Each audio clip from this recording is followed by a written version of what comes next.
Bugun koreyscha sho'rva qilamiz. Buning uchun bizga undirilgan mosh, go'sht va sabzi kerak bo'ladi xolos.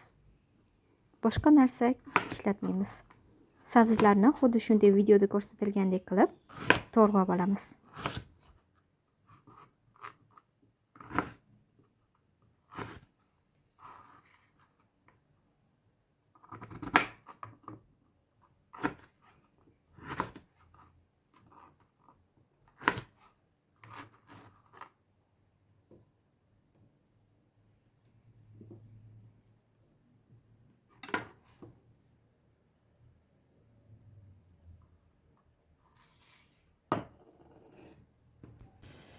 Qaynab turgan suvimizga go'shtlarimizni solamiz.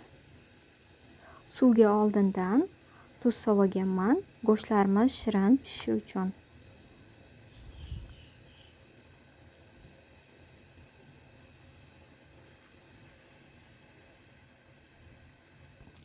Suv qaynagandan keyin suv yuzidagi ko'piklarni olib tashlaymiz.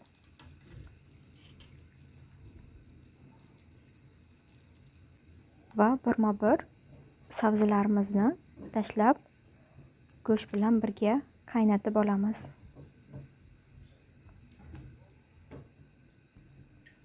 Sabzi solingandan keyin sho'rvamiz pishib 40-45 daqiqa qaynaydi. Mana sho'rvamiz ham chiroyli bo'lib qaynab oldi. Endi bunga undirilgan moshimizni solib 1-1,5 daqiqa qaynatib olamiz.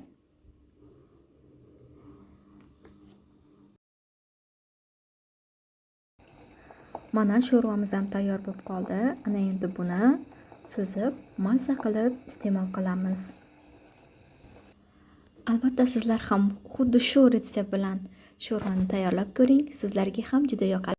Tayyorlab ko'rib, qanday chiqqanini kommentariyaga yozing. Kutaman. Kanalimni qo'llab-quvvatlash uchun like bosing va obuna bo'ling.